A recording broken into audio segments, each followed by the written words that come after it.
You just heard that statement that the Iranians say this is over. Is this a symbol that they're being very careful, not wanting to escalate this any farther?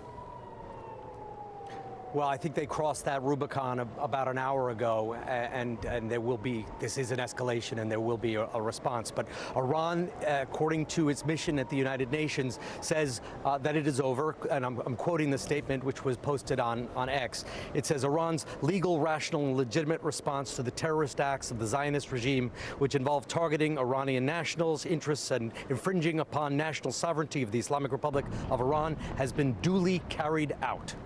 So Iran is saying, for now, that this was a response, that it was a legal and rational and legitimate response, and that it is over. But this is certainly not over. This conflict, it may only be entering a new phase right now. But Iran says that the barrage that we saw here in southern Lebanon, that they saw all across Israel, that phase, according to this statement from the Iranian regime, is over. Richard, thank you. Let me go back now to Raf Sanchez. Raf, we're hearing from the IDF, the Israeli Defense Forces, that they are not seeing any further threats out there tonight. Is that the sense you're getting? That's right, Lester. As we speak, the chief spokesman for the Israeli military is on national television. He is saying at this moment they do not see any more threats of aerial attacks. He is advising Israeli citizens it is now safe to leave their bomb shelters. So that is the Israeli military appearing to echo the Iranian government that this intense attack involving ballistic missiles does appear to be over. The spokesman saying this attack will have consequences. Now, Lester, this is all still very preliminary, but we do also have a statement from the Magan David Adom. It is Israel's sort of national emergency ambulance service. They are saying that at this time, again, this is a preliminary report, there are no reports of injuries as a direct result of missile impacts in Israel. They are saying that there are 2 light injuries reported as a result of shrapnel, interceptions overhead, shrapnel falling to the ground, 2 people lightly injured in Tel Aviv, they are saying. They're also saying there are a number of minor injuries where people fell or hurt themselves in the process of running to the shelters. But Israel's emergency services at this point are saying no reports of fatalities and no reports of injuries as a direct result of missile impacts. Now, if that remains the case, it is almost miraculous feeling, just given the extent of the missile fire, those deadly shooting stars we saw streaking through the night sky here minute after minute. But the initial report at this time is no fatalities caused as a result of these missiles, and that will be a major, major factor as Prime Minister Benjamin Netanyahu and the leadership of this country decide how to respond to this second large-scale Iranian missile attack in just 6 months. Lester. Okay, Raf, thank you. Let me go to our Pentagon correspondent. I'm sorry, Raf, you hearing something there?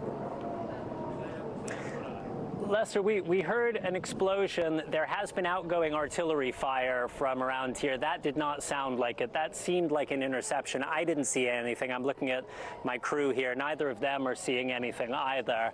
Again, we're just about 2 miles from the Lebanese border, so it is possible in these extraordinary days we are seeing here in the Middle East that that explosion you just heard may have nothing to do with the Iranian ballistic missile attack and may instead be something to do with incoming fire, mortars, rockets coming from Lebanon. The sirens are not going off here. That did sound close, but it may very well have been on the other side of that mountain ridge which separates Israel from southern Lebanon here. Lester. Okay, Raf, thanks for clearing that up. Let's go to our Pentagon correspondent, Courtney Kube. Courtney, is the U.S. now detailing its level of involvement in defending Israel tonight? So we don't have specifics yet. We know what's there that the U.S. military could have used to help, but we do know now, according to a defense official, that the U.S. military did help with the intercept of some of these projectiles that we're seeing that came in over Israel tonight. Now, among the ways that the U.S. could have helped would be, number one, detecting those missiles. Remember, the U.S. has sea and land-based radars throughout the region that can detect a ballistic missile launch within seconds, and then they even have systems that can help determine where that missile is coming, the apogee, the trajectory, that they can help to intercept it. Israel has some of those capabilities as well, but the U.S. would likely have helped with that, the detection of the missiles, and then in the shooting down, the U.S. has, again, both land and sea-based assets. So we're talking about ballistic missile destroyers in the region that have the ability to intercept a missile as it's coming in. They also have air defense systems that are land-based, like the Patriot system, also in the region. And then, of course, they would have their air systems. So they would have jets that would have the ability to fly in the region. The U.S. has known for hours that this was possible. These strikes were possible to happen, and they had a decent sense of the potential time frame as well. They likely would have had aircraft up in the air to help with intercepts if necessary. We don't, again, know which of those systems, which of those assets were used in this case, but we do know that the U.S. was involved in knocking some of those down. Now, we heard from the White House earlier today in the form of a statement and then also in the form of a tweet that President Biden did direct the Pentagon to help with the defense of Israel. But again, we're still working on some of the details of exactly what was used. Back in April, you'll recall, Lester, more than 300 projectiles fired from Iran towards Israel. The U.S. was involved in knocking down many of those projectiles at that time. And now the U.S. only has more assets in the region able to do that, Lester. All right, Courtney, thanks very much again. We have seen nothing further in terms of missiles or rockets being aimed toward Israel. Both sides, Iran, Israel, saying that they're not seeing anything further. Iran saying that it has concluded its attacks tonight. That word coming short time ago from their UN mission here in New York. Let me bring in Jeremy Bash now, a former chief of staff at the CIA and the Pentagon. Give us the 35,000-foot view now of where this is going.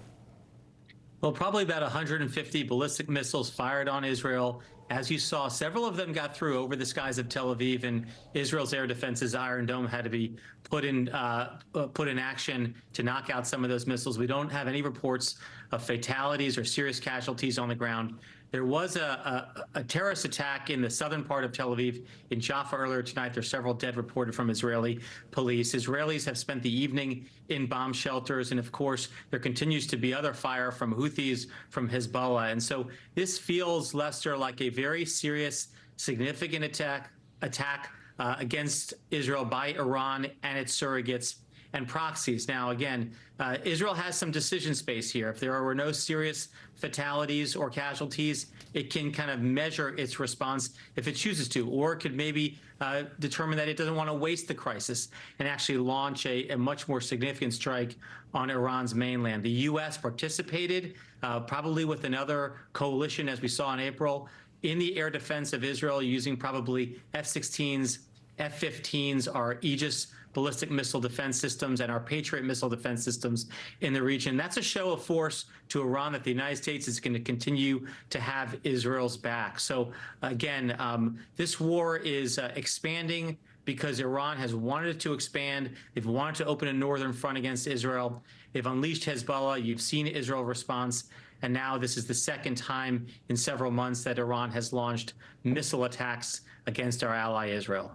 All right, Jeremy, thanks very much. And again, as was reported here, at least Israeli officials saying there have been no serious injuries related to anything that's occurred tonight in terms of this attack from Iran. However, Raf Sanchez, let me turn back to you. We understand there was violence that may or may not be linked to all this in Tel Aviv tonight.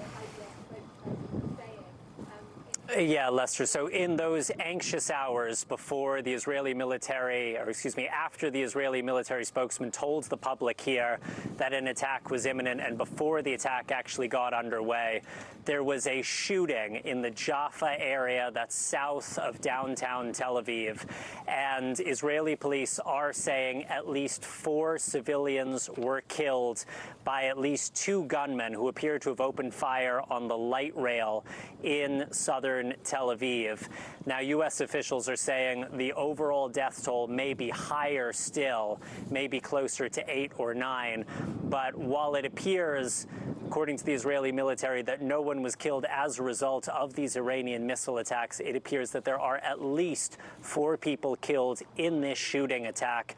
It looks, according to some of the images we're starting to see, like one of the gunmen was armed with some kind of semi-automatic rifle, appears to have opened fire on one of these light rail trains and then continued shooting on the platform after disembarking. Israeli police are saying both of the suspects are dead. There are a number of wounded people. Their conditions are unclear. So while it may be that Israel has got through this night without anyone killed as a result of these Iranian missiles, it is not the case that no one has died a violent death in Israel tonight. And it just goes to show you, Lester, just the unbelievably heightened tensions all across the Middle East. We do not know the motivation of these shooters at this point, but it is hard to believe that it is totally unrelated to the massive loss of life that we have been seeing all across the region these last 11 months. Lester. Okay, Raph, thanks. Let's go back to the other side of the border, inside Lebanon. Richard Engel, our chief foreign correspondent. Richard, there's a story being written here tonight about the future relations of Israel to its northern neighbor. Well, if you listen to Israel, if you listen to Prime Minister Netanyahu, he is describing a future relations. He held out a map at the United Nations a couple of days ago, and he said that there is a future for the Middle East that doesn't involve the Iranian government, that doesn't involve its proxies, that doesn't involve what is here locally referred to as the axis of resistance. And that's the narrative that Prime Minister Netanyahu is saying about the future of the Middle East. But from the narrative inside Israel is also changing right now. A year ago, almost exactly a year ago, Israel suffered a tremendous intelligence catastrophe and a total security collapse on October 7th. Its deterrent capacity was shattered. The Israeli public were demoralized to a degree. People couldn't understand how a country like Israel, which has such robust defenses, could have suffered and not foreseen the Hamas atrocity of October 7th. With these 2 missile attacks launched by Iran, both of them shut down entirely. And if the reporting that Raf is getting holds up, the fact that not a single fatality was caused by all of this incoming fire, that will go a long way to allowing Israel to reestablish its credibility, to reestablish its deterrence, to reestablish its security reputation across this entire region. And that is something that is valuable to the Israeli Prime Minister Netanyahu, and is something that is valuable to Israel. It wants the region to know that it has this kind of capacity. Now, I keep saying, what will happen next? I do not suspect that this will go like it did in April, unchallenged. In April, there was a symbolic response from Israel. We will see tonight. There will be many diplomatic calls. There will be many calls to Israel. But we will see if Israel again responds in such a symbolic way as it did in April, or if this is a start of a new chapter, perhaps a new chapter leading in the direction of what Prime Minister Netanyahu has been describing, a Middle East that does not have the threats posed by the Iranian government and its proxies, including Hezbollah, which dominates this part of South Lebanon where I am right now. Yeah, and let's talk about where you are in South Lebanon. We haven't really talked much about the events of the last couple of days in terms of the Israelis now pushing in on the ground, limited ground raids, trying to create a buffer zone. If I'm not mistaken, where you are right now would be inside that buffer zone. Yes, it would be. So what Israel has been doing, and it is all connected, it is all part of this project to defang Iran, to defang its proxies, first by going after Hamas in Gaza. The people of Gaza paying an enormous price because, unlike Lebanon, Gaza is closed off. So the civilians in there had no ability to evacuate. across the border where I am in Lebanon. This is it is a country. It has an airport that is still functioning. It has an open border, more or less, with Syria. There have been many refugees who've been going into Syria.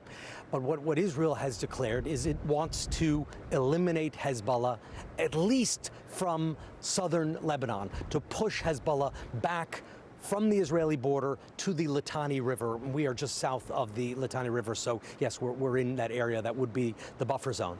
And Israel has been attacking Hezbollah systematically using high tech, using intelligence, doing that sabotage attack, blowing up first Hezbollah's pager system. The reason Hezbollah used pagers was so that they could avoid iPhones. They tried to use low-tech technology. Israel figured it out, infiltrated the shipments, put bombs in the pagers, blew them up. Then did the same thing with the walkie-talkies. Again, an intelligence coup.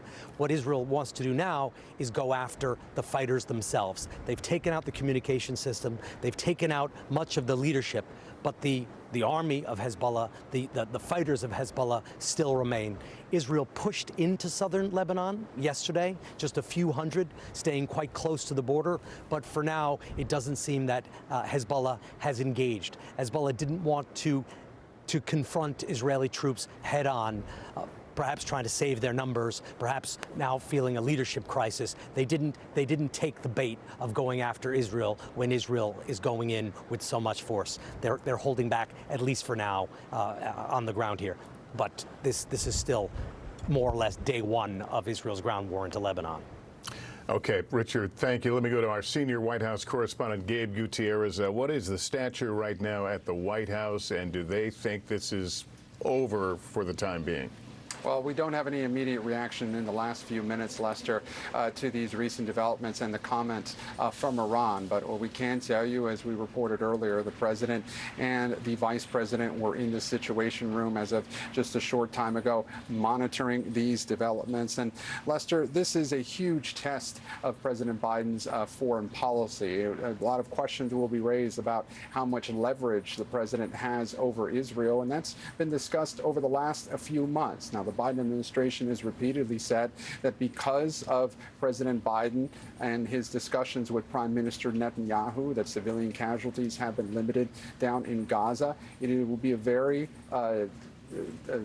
difficult couple of days for the Biden administration to now see what happens next with Israel and how it can prevent this from escalating even further. Now, we just heard from the White House a short time ago that the president did direct U.S. resources to help defend the skies over Israel. There's a White House briefing that was scheduled for this afternoon that has just been pushed back, obviously, as these developments are unfolding. We hope to get more information from the White House in the next few minutes, perhaps, on exactly the extent of the role the U.S. played this afternoon as it helped defend Israel against this Iranian attack. And again, Lester, as far as we know, the president and the vice president with their national security team are continuing to monitor this from the Situation Room. As Kristen mentioned earlier, Lester, this is sure to become a major issue in the campaign. Just a few moments ago, we have had former President Trump weigh in on all this, saying, quote, "This war was totally preventable. It should never have happened." So again, something that was sure to be a focus tonight during the vice presidential debate, Lester. All right, let's go right to Meet the Press moderator, Kristen Welker, for more on that. Kristen, we are going to see this debate tonight. Was foreign policy prior to this going to be a big part of it, you suspect? Lester, I think that foreign policy would have been a significant part of the debate, even if this hadn't happened, simply because the Middle East has been in this state, quite frankly, for days, waiting to see if Iran would retaliate. And now here we are with this escalation. And so, as Gabe just laid out, the line of attack from former President Trump, likely from Senator J.D. Vance, is going to be that this wouldn't have happened if he were in office. Of course, there's no evidence of that. There's nothing to say that anything would be different. But that's the line of attack that we are hearing from former President Trump. And of course, it does come when you talk to U.S. officials officials. They say, look, we have more military assets in the region than we have had in years. Of course, Courtney was speaking to some of that. And they also note that it was Trump who ripped up the Iran nuclear deal when he was in office, vowing to get what he called a better deal. That never happened. So there are going to be questions for both of these candidates. And of course, J.D. Vance, Governor Walz will be making the case tonight for each of the candidates at the top of the ticket. The issue of the war in the Middle East, Lester, has loomed over the Biden-Harris administration. When President Biden was at the top of the ticket, it really was dragging down his support in some key areas, like the state of Michigan, for example. They have wanted to see a ceasefire. They argue that the death toll in Gaza is simply too high, that this is a humanitarian crisis. So incredibly difficult questions now, Lester, to be answered on that debate stage tonight and on the campaign trail. All right, Kristen, and you'll be joining us for our coverage of the debate later this evening, and we'll talk more about this. Let's bring in NBC's Aaron McLaughlin in Jerusalem. Aaron, we knew you had to take shelter there with your team at some point. Now that you're out and about, any signs of damage or impact in Jerusalem where you are? Well, not here in Jerusalem, Lester. An uneasy calm has settled over this city. It was around 6:30 p.m. I was actually live reporting on the apparent terror attack that had unfolded, according to Israeli officials, in Jaffa near Tel Aviv, killing at least 4 and injuring 7, 2 terrorists killed. We were just getting those details in when suddenly we heard the sirens sound here in Jerusalem, and then reports of sirens across Israel. And when we looked up, we could see the lights of Israel's interceptor missiles from the Iron Dome streaking across the sky. That was followed by a series of explosions. Before we moved to shelter, we could hear people in the streets of Jerusalem cheering as the Iron Dome went to work. They were honking their horns. And this continued for well over an hour. Dozens, I would say, of interceptor missiles were fired, most of them moving in the direction of Tel Aviv. But now it seems that calm has settled, as I said, over the city. We are hearing from Israeli officials no reports of injuries so far, but undoubtedly Israeli officials, while they're saying they will respond to this attack from Iran, they are also surveying for any potential damage still. Lester. Okay, Aaron, glad you guys are safe. Let me go back to Pentagon correspondent Courtney Kube. Courtney, we've been talking about the level of U.S. military involvement in intercepting some of these missiles. We were able to see with our own eyes the video of some of these intercepts, but I understand these may have extended even farther from the camera's view. Yeah, so remember where these missiles are coming from. Most of them, if not all of them, coming from Iran, probably even Western Iran. So just think about the map here. They would have flown over a number of different countries where the U.S. and allies have some missile defense and air defense systems. Now, that's one of the big questions that we're trying to get answered here is, were there some of these land-based systems like Patriot interceptors in some of these countries? Was the U.S. actually able to shoot down some of these missiles before they even got to our cameras? What we're seeing, what we've been watching here is these missiles have been exploding in the night sky, intercepted and taken down. Well, it's possible, like we saw in April, some of them didn't even make them that far. Now, remember, Lester, Iran has an enormous stockpile of ballistic and cruise missiles that they already have inherent to them. And frankly, that stockpile has only grown. They have various different systems. The way that the U.S. and others would have gotten a sense that this attack was even coming, we've been talking about it all morning here, the possibility of this imminent attack, is by watching the Iranians get some of these missiles loaded into some of the launchers, fire them up, get them ready on the launch pads. Once they actually launched some of that first wave of missiles, though, it would only be a matter of minutes before they would potentially impact. But because the U.S. and Israel and other allies have the ability to literally see those launches in real time, within seconds they will know that those missiles are in the air, they could have called on some of those intermediate systems in some of the countries before they even got to Israel to shoot some of those down. That's one of the big questions that we have. And again, we keep talking back to April, the most recent time that we saw something very similar to this, with hundreds of projectiles launched towards Israel from Iran. at that time, the U.S. was able to use some of those intermediate systems so that not all those projectiles even got into Israeli airspace before they were shot down out of the air. And I have to say, you know, viewers need to remember that even if these missiles are shot down, depending on the kind of interceptor that's used to take them out, there could still be a tremendous amount of shrapnel and debris that will fall down below that could still threaten civilians, military installations, anything that is potentially in their path, Lester. And we did see that happen in April as well. Yeah, Courtney, and I was struck by the fact that well in advance of these attacks, the U.S. was saying, hey, guess what? Iran is going to attack imminently. Are we to take that as a warning, and a chance to perhaps deter the attack, basically saying, we see you and we know what you're about to do? Yes, that is an excellent point, Lester, because there is a very real possibility that the reason the U.S. declassified the information about a possible imminent attack was in a hope that they would be able to deter Iran from actually going forward with it. And we've seen that happen in the past. You'll remember that before Russia's invasion of Ukraine, there was a tremendous amount of information that was declassified in the hopes that Russia wouldn't go forward with their invasion. Of course, they did. And we can see in this case, Iran still moved forward with their attack on Israel. Now, whether the declassification and providing this information by U.S. officials earlier today, that may have had some impact on second and third order attacks. We just don't know that yet. But as of now, it didn't deter what we saw here at least happen tonight, which was dozens and dozens of ballistic missiles were fired at Israel from Iran. All right, Courtney, thank you. Let's go to the border area between Lebanon and Israel. Richard Engel, our chief foreign correspondent. Richard, you covered this part of the world for a very long time. Game it out for us. It appears the missiles have gone quiet for tonight. But what should we expect? What should the region be bracing for potentially? Well, I think potentially for a war that could lead to a regime change in Iran. I think that it has the potential to escalate that far. Iran tonight was trying to show strength. It was trying to harm Israel. It was trying to kill Israelis, but it was also trying to show strength to its proxies, to its militia, to Hezbollah here in Lebanon, to Hamas in Gaza, to the people of the Arab world, that Iran and only Iran was strong enough to stand up to Israel, stand up for the Palestinians.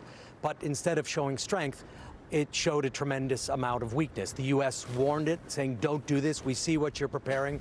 But instead of backing down, Iran launched these ballistic missiles that flew over the sky here in Lebanon, flew over the sky in Israel, and were shot down to almost no effect. So the question is, will Prime Minister Benjamin Netanyahu, who's been talking about regime change with increasingly vocal, increasingly strident tone for the last several weeks and several days, use this opportunity? I can hear Israel making the argument, we stopped the ballistic missiles tonight with the help of our allies, but what if those ballistic missiles had been tipped with nuclear weapons? This is exactly the kind of incident that Iran's enemies, and Iran has many enemies, chief among them Prime Minister Netanyahu, can capitalize on it. Instead of showing strength, did Iran fall into a trap and now will end up paying an enormous price for it? And Richard, it also appears, though, that Iran doesn't necessarily want to turn this into a major, ongoing, large, region-wide battle. Andrea Mitchell and myself were part of an off-camera meeting with the Iranian president last week. Clearly, it didn't sound like a guy who wanted a global war over this. Well, Iran has been saying that for a long time, and Iran has been trying to butter both sides of the bread. It wants to support Hamas. It wants to support the Palestinians. It wants to be seen as the only force in the Islamic world willing to stand up against Israel. But it doesn't want to cross that line and pick a direct war with Israel. That's why it's been fighting primarily through its proxies. And Iran has proxies in 5 countries. And the question is, will this, by having the ballistic missiles launched directly from Iran, change that calculation? All right. Richard Engel, thanks. That concludes this NBC News Special Report. More ahead on our streaming network, NBC News Now, online at NBCnews.com, and we'll have a lot more when I see you tonight for NBC Nightly News. I'm Lester Holt in New York. Thank you for watching, and good day.